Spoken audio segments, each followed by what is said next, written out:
developments, presidential directives, accurate and reliable updates straight from the palace. This is Daphne Oseña-Paez, your Malacañang insider. A country where Filipinos can thrive in a secure and comfortable business environment and participating in a globally competitive economy. Yan ang layunin ng Department of Trade and Industry sa bansa. Paano nga ba ito maisa sa katuparan? We have with us today the newly appointed Department of Trade and Industry Acting Secretary, Maria Cristina Aldeguer-Roque. Good morning, Secretary Chris. Good morning, Daphne. Thank you for having me. And good morning to all the televiewers out there. I'm happy to be here. Thank you. Yes, welcome to Malacañang Insider. Yes, thank you. How has it been like for you? It's been a few days as the Acting Secretary of the DTI. Okay, I started my work actually Monday, and today is Wednesday. Yes. And it's been really hectic, but I'm really enjoying it because I'm really out there to do what the president has told me to do, and I'm really gonna do it aggressively and as quick as possible so that we can really give our countrymen the best service that the Department of Trade and Industry can give them. That's wonderful. Thank you. This is not new to you. You've been an an assistant secretary and an undersecretary for the DTI since the Marcos administration. Yes, I started as an ASEC, and I really liked it because I started from the bottom. So I really knew what exactly was happening there, and I started with the Regional Operations Group, which is the different regions of the country, and it was quite exciting. And then when I moved to the undersecretary, they gave me the Department of MSME Development, which is quite close to my heart because that's where I started my career in entrepreneurship. And I felt that I could really share my experience and the things that I know. And then after that, I became now the Acting Secretary of the Department of Trade, which is another step higher for me, and I feel that I'm ready to take the challenge. That's wonderful. Now, let's go back to where you started, because you mentioned it, that your heart is the heart of an entrepreneur. Yes, you started 30 years of experience as an entrepreneur, and you started small. Yes, I started with 6,000 pesos, and that was all I had. But during the time, I never looked at it as a hindrance, or I never looked at starting small as something that was difficult. I felt that it was a challenge, that maybe I could do something out of this money. So this kind of mindset is also what I want to share with the MSMEs, because we have to remember a lot of the tycoons started as an MSME. Jollibee, SM, even Robinsons, and so many other out there all started as an MSME. And why did they thrive? Because they know what it is down there to get all the way up to where they are today. That is so inspiring. And is that the goal? I know that we have a high rate of MSMEs in the country. Yes, MSME comprises 99.5% of the business sector and 60% of the workforce. But you won't believe, 65% is women-led. Okay, wow. So, yeah. So if we uplift the MSMEs, which is 99.5, then that would really uplift the economy instantaneously. That's why there's really a drive to really uplift and to level up these MSMEs as best as we can. And this is a quick way, because actually the MSMEs are really raring to go. They just need to be helped, to be mentored, and to be told what are the different programs that the Department of Trade and Industry has for them. So what, in your opinion and in your experience, what do the small businesses need? What kind of help and assistance do they need? Okay, we have the 5-point strategies, which is really where we're pushing for the MSME, which is number 1, the mandate of the president, which is to go digitalization, to go digital. We are a global world, and digitalization is the way to go. And we are also 7,600 islands. So how do we get our message across? How do we get to deliver the goods? How do we get to sell the goods? And how do we get information from Luzon all the way to Mindanao, except instantaneously and quickly, except through digitalization? And the fastest way to sell is also through digitalization, which now is the very popular TikTok. So all you need is just the product and yourself, and the guts to be able and the know-how to be able to do TikTok. And there are a lot of stars and a lot of people who made money in TikTok. And by doing this, we can really provide more jobs once we've uplifted this 99.5%. You were mentioning that there was a growth in registration of small businesses, micro and small businesses during the pandemic. Yes. Ano yung reason kaya? Bakit lumaki lalo? And how important is that? Yeah, actually, before the sector was lower, 90%, but now, of course, the pandemic has hit everyone globally. It's not just us. And a lot of the businesses were closed, but you'll be shocked.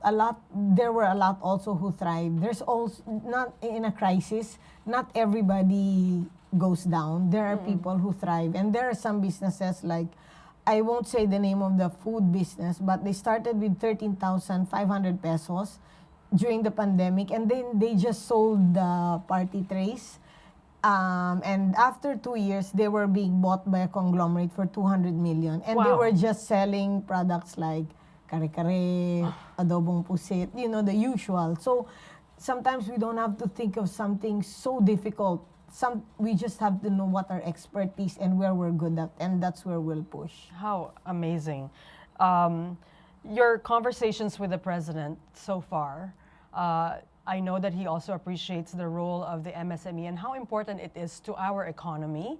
What have you discussed and what are his directives? Okay, yeah. So the first one was the digitalization, which I mentioned. Number two is the diversification. We must diversify, meaning if I only sell this one product, I must also try to explore other products.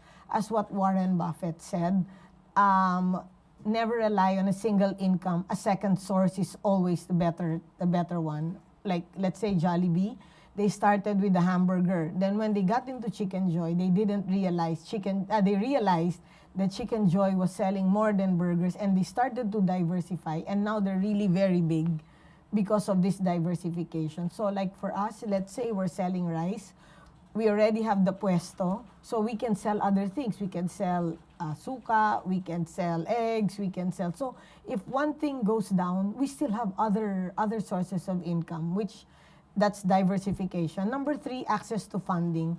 Before I became secretary, I was the chairman of the Small Business Corporation, the SB Corp, which is the bank of the government. So at that time, I've made lots of changes, which before it was collateral. They needed collateral, but the MSMEs don't have collateral. So now we did PO financing. So once I get an order and I don't have the money to fund this, I go there and say, I have an order. So they can fund it. And then there's also check rediscounting. So when I get my payment and it's 30 days and I want to move to the next PO, so I need the funds, right? So that's check rediscounting. Then there's franchise funding, which in Malaysia, that's where I got the idea, because in Malaysia, they fund franchises. Because some businesses are already sunset industry. So instead of pumping in money in a sunset industry, then we can put the money that we borrow from the bank into an industry that's thriving. And naman pag franchising, there's a manual and there's track record. So it's very easy to follow, and the batting average for success is very high. Actually, I spoke to Secretary Hans because there's 37 billion pesos that remittances from the OFW, and he asked, they open a business, but what kind of business? So I said they must coordinate with the Philippine Franchising Association, which is also, we can coordinate with them, and we can give them the list of the top franchise brands or companies so that they can choose where their money is, dun na for franchise nila. Kaya yun yung franchising. And then number 5 is the mentoring. Kailangan ng ma-mentor kasi kung minsan, they only need, let's say, basic accounting. They only need branding. They only need how to use social media as an avenue for selling. They don't need the MBA course or they don't need anything because the need is urgent. So, kung ano need nila, yun lang yung gagawin. And then we're also gonna be more aggressive using the digital platform. Kasi sometimes they have to go to school or they need to enroll, they have to go to Manila or they need to go to the big cities.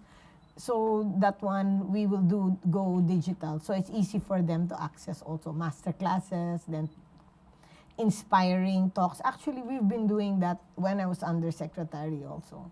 Okay. You were also a mentor. You were known to mentor a lot of...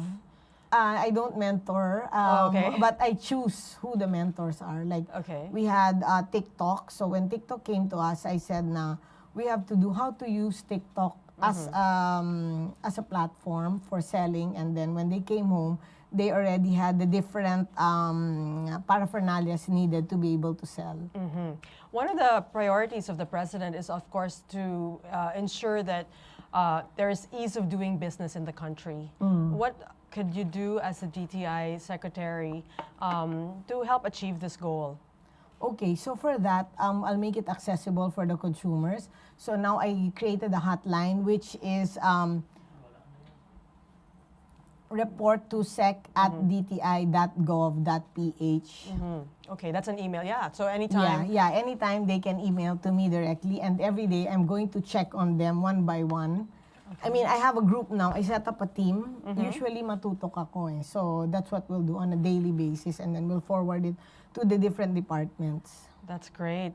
And the government, of course, functions as in clusters and not just as individual departments, but you will be coordinating a lot with your, like you mentioned, you were The already different discussing departments, yes. with Secretary Hans, and of course, you'll also be coordinating with Secretary Go. Yeah, Secretary Go for the international trade. I'll be working closely with his office for this.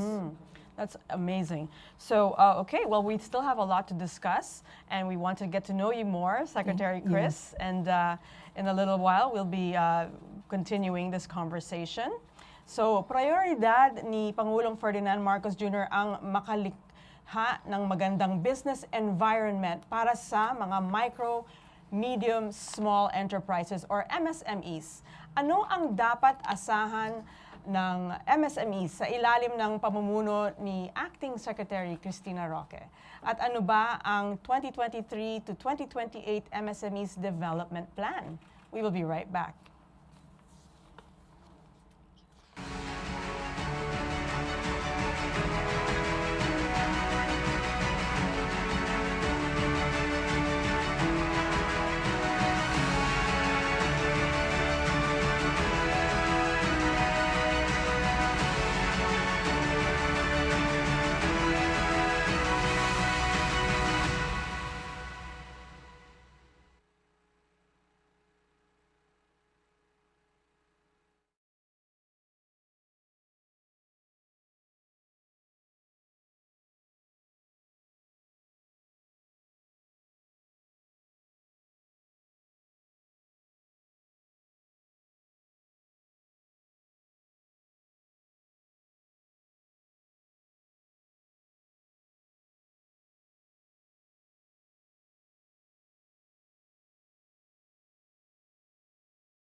and we're back here at Malacañang Insider. With us is Acting Secretary Maria Cristina Aldeguer-Roque of the Department of Trade and Industry. Okay, Secretary Roque, let's go back to the figure, 99.5% MSMEs in the country. Is that normal for a country like us? How do we fare compared to other countries? We are about to be to achieve higher middle income country status next year. Is this an okay figure? Actually, coming from the pandemic, it's really a normal figure, but of course we can get better. So we only have, the only way for us is really to go up. And with the president now and his directive, and he's really all out in helping the MSMEs, we are really on the way up. That's great. Let's talk about also the attracting foreign investors and your role as the new DTI chief.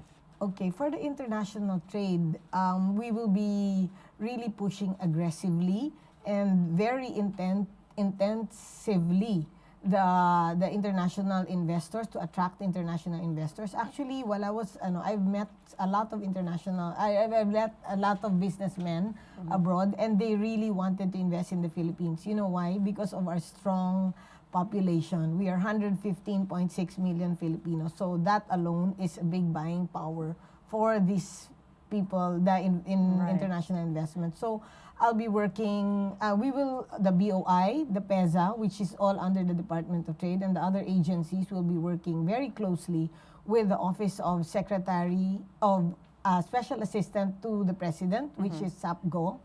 And we have a good synergy, and we will be working strongly and together and closely with him on this one. Great. And what are the priority industry clusters again, if you could run the us priority through it? industry clusters there's 4 priority industry clusters, which is the industrial, manufacturing and transport, technology, media and telecommunication, health and life sciences, modern basic needs, and the resilient economy. And also the retail. There's a lot of retail also that are from abroad that want to invest in the Philippines. Okay. What about consumer protection? Okay, consumer protection is very important. It's an important part of the Department of Trade and Industry. Why? Because we need to protect the consumers we need to make sure that the products meet the standards that are high and that are set by the Department of Trade, so that we make sure the consumer get the products that they deserve. Because, like example, for construction, we cannot go for the substandard or the low standards, because the buildings or the structures will collapse. And then for the food, they cannot be without FDA, or they must follow the strict standards because it's something being taken in. And we will really closely monitor this, and we will regulate this aggressively. Okay. Let's go back to your role as Secretary of DTI. This came to you, it wasn't a surprise. You've already been in the DTI. What was it like receiving the message that you would be the next acting secretary? Yeah, actually, it was a surprise for me because, of course, Secretary Alfredo Pascual resigned. And when they gave it to me, I took it on as a challenge. And I felt that I could really contribute something, because I have a strength, which is the MSME, which is a large sector, which is a large business sector. So I felt that if we were very strong in international trade, we were very strong in tourism, and we were very strong in the MSME, then that would really uplift the country. We need a strong MSME also, because that's an instantaneous growth. If they grow by 10%, that's really a huge growth for us. And if you get them to graduate also. Yes, and the buying power, and then if they uplift, then that will make them expand, right? So dadami rin ng jobs na mabibigay sa kanila. So it's really, we must really put focus also on this. Aside from, of course, the international trade, the investors coming in, and also the consumer protection, we must. So we're seeing that your role here is not just also to encourage economic development, but you'll also have a big role in social development. You mentioned the role of women in MSMEs. 60%? Yes, 65%. 65%. Yeah. So for the women, they're usually very passionate about getting into business. Why? Because they know the needs of the family. Like they need, example, the kids need this, they need to go to school, there's so many things that they need to pay, so many things that they need to do. So they're really more thinking of the family, and they're really more thinking that they must do something to help also the male. So together, as I said, a double income is always better than a single source. So that's why that the females now, before they just used to be housewives or what, but they realize the strength of a double or a second income. In your opinion, what do you think are the skills or training or education that a person needs in order to be a good entrepreneur, especially now in this kind of era where it's digital, it's borderless? Actually, if you have a passion or if you know you're good at something, I feel you should go for it, because you never know, you could be the next big thing. I mean, it happened to me, and I just felt that that was my passion, and I felt that I really needed to do this to be able to uplift my life and to be able to have a better life for myself. So sometimes I think we are given this life to live. Why don't we make the best out of this life? So let's just pursue and take the chance. Who knows? We could be the next big thing. I'm sure all of the tycoons, they also took the chance. And look where they are now. So we should take this chance. Oh, that's inspiring. Now, your leadership style, you've raised many companies in 30 years, very successful. What's your leadership style like in the DTI? My leadership style is, I'm very open. I like to talk to the people, and I really want to know what's happening. And I really like an exchange of views. And I'm very open, but I'm quite strict also. And I'm super tutok. And I also want to get the job done, because in business, time is gold. We cannot delay, because a delay will cost us money. So I've been with that kind of mindset for 30 years, and I carry it on now. And my team, they know that that's really my style. But I'm friendly.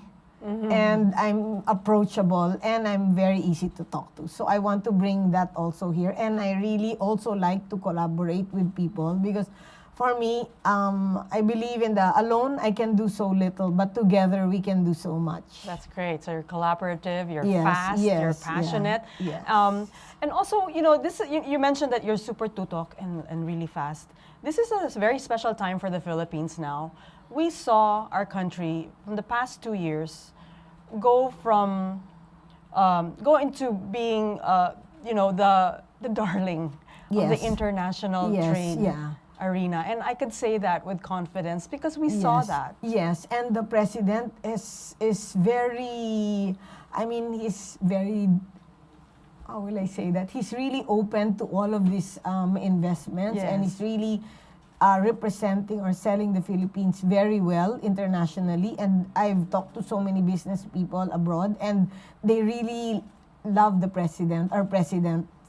Right. Yeah, they really love PBBM, and they feel that in his presidency, it will be easy for them to be able to come in and to really do their business here. Yeah, we're seeing that in the support and the collaboration of the private sector. Yes. We're also seeing that through the interest in the foreign market. The World Economic Forum president came here and did a country roundtable. Yes, yeah. That was pretty amazing. So this is a special time for the Philippines, and you have your vision and the special role, of course, of the MSMEs and also bringing in foreign trade investments here. How do you feel? I'm really looking forward to it, and I'm very excited to be part of this and to be given the opportunity and the privilege and the honor to serve our country under this administration, who I really believe in, and I'm proud to be part of this administration. That's great. Do you have any wish lists from any potential collaborator that could help you achieve your goals right now? I would like to work with all the agencies so that we can really strengthen the needs of the people and to be able to really push the businesses. So like my first Saturday, I took my oath on Friday, and Saturday already spoke to Secretary Hans for the migrant workers, so they can come home and be with their family, and they establish business here also. So I feel that if I can work together with them, then we can be really strong all together. If there's a short-term goal that you would like to achieve, what would it be? To get all these things going, as I feel that there's a need and there's an urgency, and I want to do something quickly also. Yeah, that's great. Any message for the public and for your team and for the country? Yeah, okay. For the public, the Department of Trade and Industry is all out to serve the people and to serve our countrymen. So please take advantage of this department, and we will do our best to be able to help you as best as we can. Well, thank you so much. This has been a very interesting conversation, Secretary Cris Roque. Thank you, Daphne. And Thank congratulations again, and welcome, of course. Thank you so much. Thank you, and have a blessed day ahead. Thank you. Patuloy na isinusulong ng Department of Trade and Industry ang paglago at pag-unlad ng kalakalan at industriya sa bansa. Makagawa ng dekalidad na trabaho, mapataas ang kita ng mga Pilipino at mapangalagaan ang kapakanan ng bawat mamimili. We bring you in-depth views of the latest issues and regular palace updates. I'm Daphne Oseña-Paez, your Malacañang insider. Have a good day. Thank you again, Secretary Cris. Thank you.